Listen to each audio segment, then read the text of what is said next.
I'm live! Yay! So I have a red dot. Everything looks good. Hi, everybody. I think I just have some residual stress. So everything sounds weird to me because I have a significant amount of hearing loss because I had an ear infection, and I'm not early. It says 6 o'clock. So the infection is gone, but I burst this eardrum, and this one's just all clogged up. So everything sounds like it's inside my head, which is just like really crazy weird. Plus, I'm carrying a lot of stress right now. So like a couple of months ago, I sent in a proposal to present at a conference with one of my colleagues, and Monday's when they're supposed to say whose proposals got picked. And I hope they picked mine. But I have to wait. And so hopefully talking about good things will help me not think about that and like not stress about it, but I don't know. So let's find out if it's gonna work. Okay, so good things. All right, here we go. Scroll. Okay, so not today, but a week ago today, like a week ago tonight, except a little bit in the future. All right, last Saturday, whatever it was, at the park where I often go to just take a walk and play some Pokemon, they had built a large new sculpture, and just for the purpose of burning that sucker down. And they invited members of the community, and you could come for free. And they also had some food trucks and a couple of extra vendors. And there was a performer there. There was a stilt walker there, and they had a DJ. So it's all kinds of stuff going on. And they started like 5 in the afternoon, just like had fun stuff going on. And then at like 8:45 at night, after the sun went down, they lit the sculpture up and burned that sucker down. It was really neat. Just to watch the different way that the fire behaved within the sculpture, because the sculpture, of course, was created for the purpose of burning, and so it sort of collapsed in on itself, which is pretty cool. And to just watch sort of how it was affected by the fire, and then likewise how the fire changed as the burn went on. Steve, no, they did not. No, they did not trap Nicolas Cage in there. But we did have some firefighters on the scene to just make sure that everything was safe and that people stayed back, and that they paid attention, because it had been a little while since we'd had any rain. So they paid attention to the sparks and where they were landing, and just how much of the grass around it was catching on fire. So some of it was okay, too much of it, not so much. And so occasionally they would go around and they would wet down the grass. And I got some pictures. So I'm going to show you some of those pictures when I press this. Or I'm going to show you just one. My favorite picture from it. Is it this one? Let's see. Yes, it is this one. So yeah, this is a picture from the sculpture burn. This is, I don't know, about a quarter of the way through, maybe. So this is after it got going good. And you can see sort of, can you see? Yeah, you can see my pointer there. You can see the smoke coming off of it, and you can also see the sparks rising through the sky. It was really pretty. And it was interesting to sort of think about what we're saying. Sort of, obviously, it's an expression of, transience, something that is made specifically for destruction. And what that says about destruction. If destruction is the purpose, are we really being destructive? So part of the creative process. Yeah. Talked with Steve about that. I think we called it Burning Man, except really small, like Burning Baby. Wait, no, that's kind of creepy. But yeah, this was the only thing that got burnt, fortunately. And that was the only thing meant to be, very family friendly. And I took some video too, and got pictures. I was sitting next to some kids, and they were talking to the whoa, cool, and a real big bonfire. Yeah, it was family friendly, and kids playing games and just kind of running around the park, and yeah, just kind of thinking about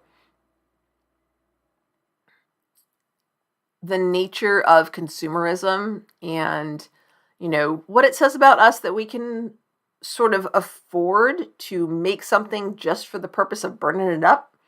And the fact that we're releasing smoke and carbon dioxide into the atmosphere and cutting down trees for this, and how okay is that? And but also thinking about art in general, the money that is paid for art, and that could be used in more practical ways. So people may have brought marshmallows, but we were not allowed to get close enough to where the marshmallow would actually roast. So we're probably about 150 to 200 feet back, I think, from this. So it was the statue itself was 40 feet high, so I think the flames probably went easily 60 to 80 feet into the air. So it was pretty big. From where I was sitting, I could feel the heat. I wasn't like roasting and uncomfortable by any stretch of the imagination. But yeah, I could feel the heat of the burn. So it was pretty interesting and pretty cool. So that was my first thing. Next, the Biden administration. So some of you have probably already, well, I want it to be even. Some of you have probably heard about this. Steve, there was no screaming that I heard, except perhaps from children wanting to use the bathroom. So there was a crowd there, and the park actually only has 2 restrooms. So they actually had brought in some porta potties, but man, I was so glad that I lived nearby and that I had gone potty before I went. Yes, indeed, Kane. You just have to like really just sort of twist them together and really reach. That would have been an impressive feat. I don't know. I think they would have tried to stop you if you tried to do something like that. You'd also have to have really good balance to make sure that you held the string of coat hangers just right. So yeah, some of you have probably already heard about Americans being able to get over the hearing aids over the counter without needing a prescription. Well, Scott, I don't think so, because at the time, this was pre-hearing loss, and I could hear things pretty well at the time. Yeah, the ear infection didn't really hit me until Sunday. I was a little bit just stuffy on Saturday. Not stuffy, but like, stuffed up. So, yeah, so let me tell you, I have a much, much greater appreciation for how discouraging it is and frustrating to have partial hearing loss. Because it's like, I heard you say something. I know you were talking to me. You're right there. You're going to have to say that again, because I couldn't understand what you said. And you just feel like, all right, let's try that again. And then they speak up, but not enough. And you have to ask them to repeat themselves again. And you just feel like such an inconvenience. I hope so, Scott, because it doesn't necessarily mean that they're going to go down in price. But that is, of course, the hope, that it will make it more accessible. Flout. Radical Bacon, before I headed out, I did remember that you said that it was one that was fun for you. I don't think you said it was easy. I thought you said it was fun. So put it in the chat what your process was. So I was curious about that. But then we just had a bit of we need to have some conversation time. So just family time. So everything did end up okay, in case anybody did not see the update. Yeah, things ended up okay, but family comes first. So and that's not necessarily people that you're blood related to, but the people that we choose to be family. They're the people that we choose to prioritize. So sometimes that does. So yeah, hopefully there is more accessibility to devices that will help people communicate better and make sense of the world around them. Because let me tell you, being out in the hall in school, like I can tell people around me, blah, blah, blah, blah, blah, students, yakety yakety yak. I got nothing.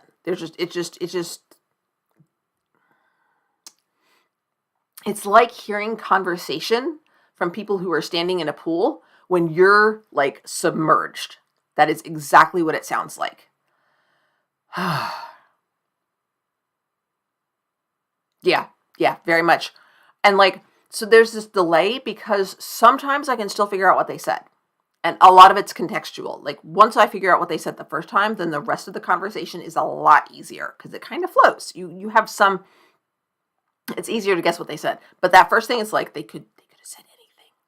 Going down the hall first thing in the morning, usually it's hey and good morning and things like that. And so no problem. But just passing somebody in the hall middle of the day, no clue. Or they're behind you, nothing. So it's a challenge. Yeah, it's definitely a challenge. And as much as possible, I'm trying to frame this as an opportunity to develop empathy for not just for students who have hearing loss, but just the frustration that occurs when you don't understand and you feel like you ought to be able to. Really intense.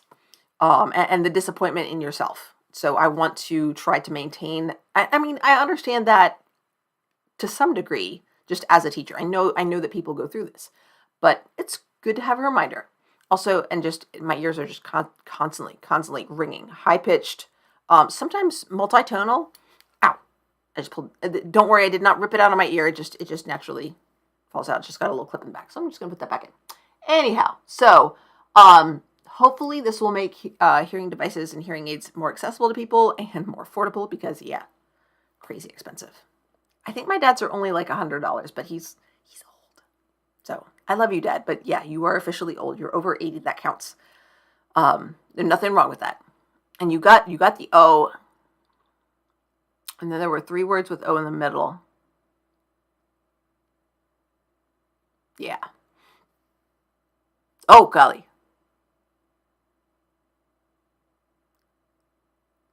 Half your brain disappeared down the sinks. Wolfie, that sounds terrible. I hope it didn't feel that bad. Gracious. Excuse me. All right, so next, this week on Tuesday, I had my very first meeting with my not a union. I call it my not a union. Because I'm not entirely sure what makes a professional organization count as a union, because some people say that the education associations we have are unions. But other people say they're not, because we are not legally allowed to do collective bargaining, and we're not allowed to strike. So Tuesday was just a particularly frustrating day. I think because of the hearing loss, I think it, and that the ringing really got to me on Tuesday, and I was just like, whatever. And then I had to wait, and it wasn't until like more than an hour after we were allowed to leave school. I'm just like, oh, I just want to go home. It was like, okay, I said I was going to go. I'm going to go. So I went, and it was just like, it was so nice to be among other teachers who are passionate and committed to the sorts of labor issues that are really close to my heart too. It's something that I've been harping on for a little while. Today's Wordle is pretty good. Nope, don't think I'm going to do it. You can just add. You can message me or like on Twitter or on YouTube or something, and you can just let me know what it was, or leave a comment later on once this is commentable. Don't put it in the chat because maybe some people have it. So anyhow, but also it's the South and people are polite. And so I'm there, and it's my first time being there. And so people are talking about, the other teachers are talking about things like one of the issues that was brought up to us was there's concern from a number of members that elementary school teachers are not getting duty-free lunch. They are having to remain responsible for their students during their lunch period. And it's just really nice to have that break. And there used to be a trade-off where if you watched your students during lunch, you had the option of taking that much time and leaving before the end of your contract day. And even a lot of times the teachers wouldn't take advantage of that because they had stuff to do.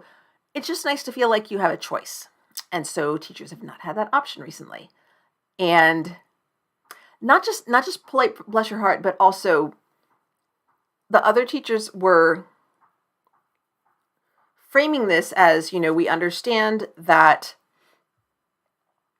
that this is not how things always have been, and there is a waiver in place, because according to our laws, all teachers, including elementary school teachers, are supposed to have a duty-free lunch. But because of the difficulty in finding coverage, our district, among others, applied for a waiver and was granted it.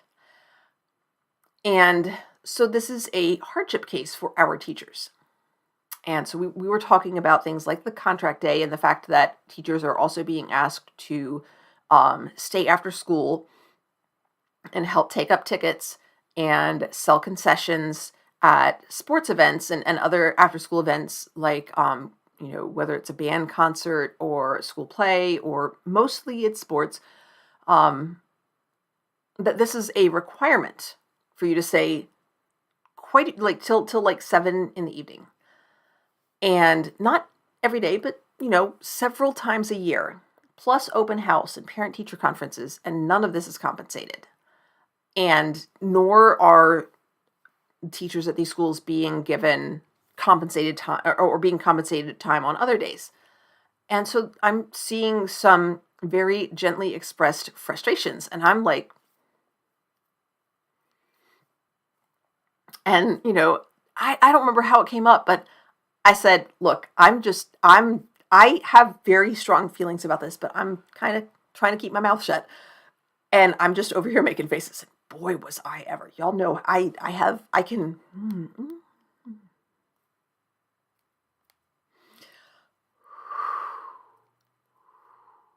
So, and not just polite, but tentative and trying to be understanding and trying not to rock the boat. You know what I mean? So it definitely felt like it was going back. And finally I was just like, this is not okay. It's not. And I said something that I'd literally said the previous evening. I'd said just Monday evening on Twitter, because somebody had said, I see the teachers who leave at contract time, and those are the teachers who suck. And I was just like, that says something about what you can accomplish during your contracted time. If most of the teachers cannot effectively do the work that is required of them during the time that is given to them by the contract for which they are compensated, then that school or that system is in breach of contract. Like, you're being given too much to do during the time that you're actually being compensated for it.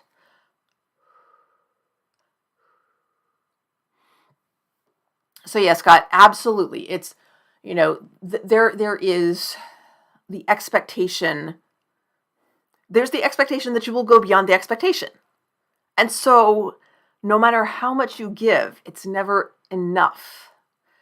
And so one of the points I made was that, we don't have the right to strike. We don't have the right to collectively bargain. However, what we can do is work our contract and encourage our colleagues to do the same. And what I came back and I said was, because they'd been talking that previously, the superintendent apparently has asked our professional organization to provide training on mental health and mental well-being, what teachers can do for social emotional learning, for our own mental wellness. And I said, what teachers can do for mental wellness is work their contract. And so we talked about that. It got, heated, not in terms of conflict between each other, but venting things that needed to come out, and those frustrations, shared frustrations. And so one of the other teachers said, okay, so we're having a good discussion, but I want to point out that it's now 5:45 and we still need to discuss the budget. I said, I'm sorry, you guys. I tried to keep my mouth shut, but I just had to say something. So yeah, radical bacon, exactly. Work to rule. So in fact, I will very carefully this is my priority list. Okay. So I have this up here. And for me, I try to be very gentle about this because I'm in a position where I don't have a lot of non-instructional responsibilities.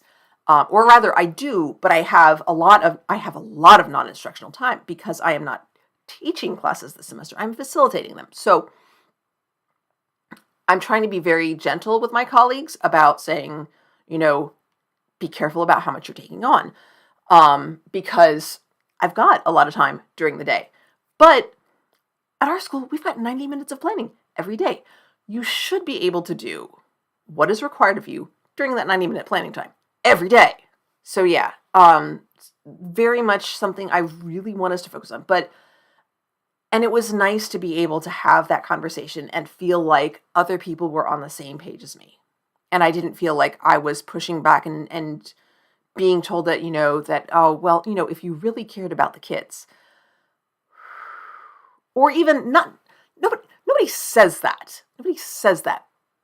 But the attitude is, well, but it's for the kids. As though that makes it okay to take time away from your family or your rest. So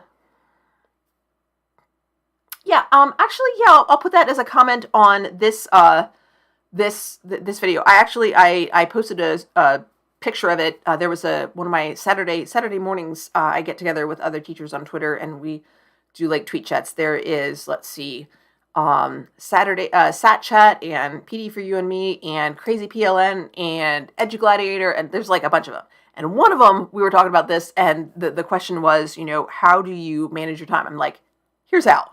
So yes, actually, I think I'll put it to the community page because I don't use that very effectively. All right, moving right along. So number 3, yeah, first reading. Okay, I thought I was still on the Biden thing. Nope, not. All right.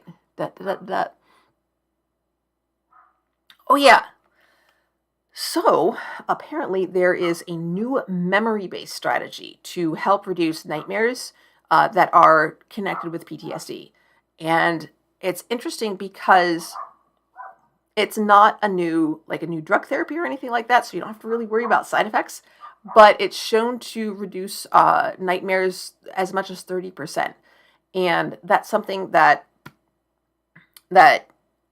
strikes close to home for me because there are some people in my life who struggle with trauma-related PTSD. And so this is something that I'm going to be sharing out with them. And it'll be interesting to see how that develops. I don't have a lot else to say on that, but that was something that was like, I was like, okay, this is potentially really good. I struggled this afternoon with thinking about, I was not looking forward to this because I don't know if it's just because of just the constant freaking ringing in my ears. Awesome, Scott. But I will, actually, I will try to remember to list. I'm just going to put the word list on my hand.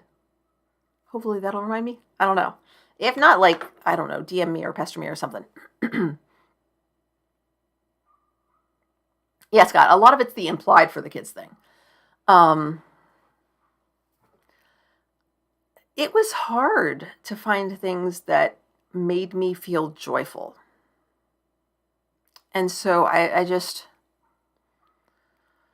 the whole purpose of this is to think about and be looking for things that spark joy, and that the process will help, sharing with others, but also will help remind me to focus on the joyful things. But when you have to really look hard to find something joyful, it's kind of counterproductive. I was just feeling like, it felt like a chore. And I started thinking about, where I'm setting my criteria for what counts as good news. Because I don't want to just be like, oh, hey, look, here's a cute picture of a puppy. I mean, puppies are cute, don't get me wrong. But, and then I started thinking about, kind of gatekeeping my own joy. So yeah, there was a lot of reflection going on this afternoon as I was, trying to get ready for the stream. So this is something that was a small thing that that made me happy yesterday. There was a knock at my door towards the end of the school day, and two of my former students were in the hall, and they graduated last year, and they said that they'd been invited back by another teacher to talk to her class about what the first year of college was like, and that they were heading that direction, but they wanted to stop off and say hi to me and see how I was doing and talk about how things were going for them. And it was just nice to be remembered in a positive way. They weren't there to see me. I hadn't invited them, but they stopped by to see me anyway. And that made me happy. It's nice to be thought of. So, Radical Bacon, absolutely. Yes, please.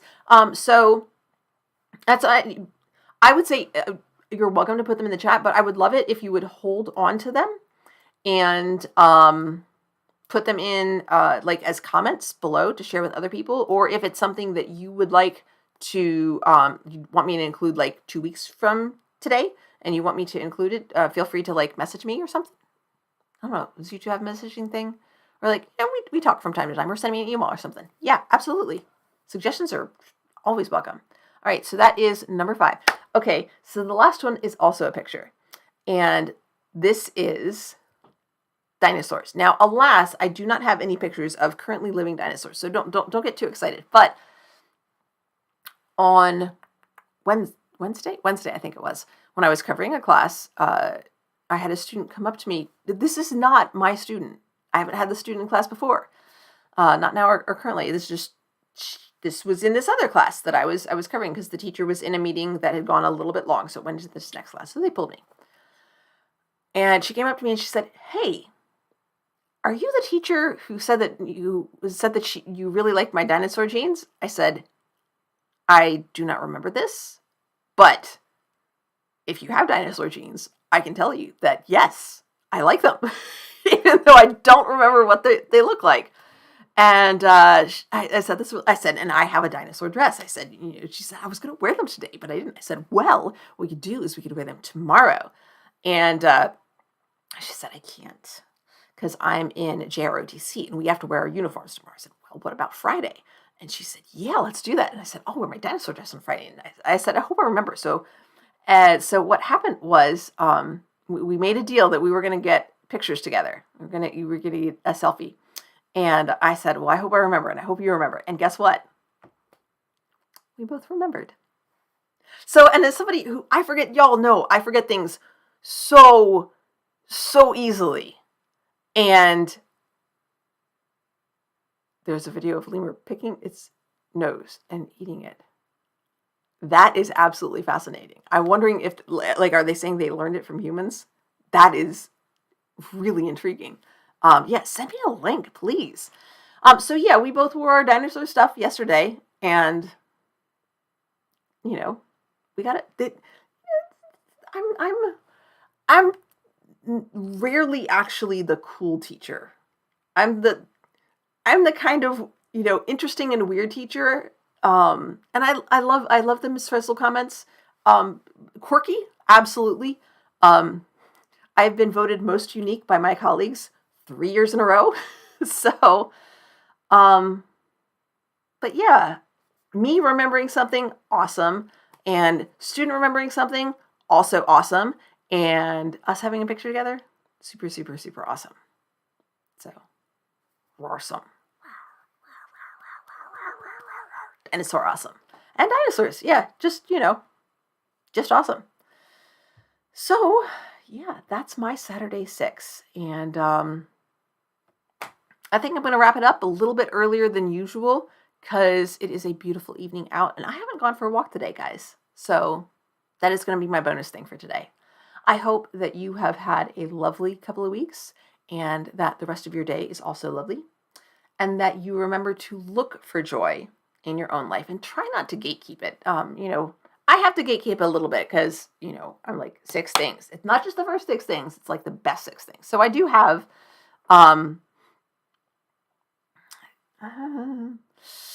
maybe in looking back, I don't know.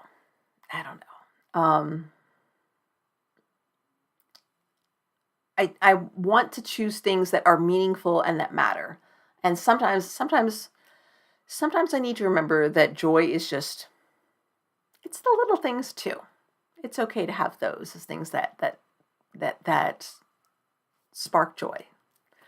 So, thanks so much for coming and sharing your joy with me. Good night, everybody.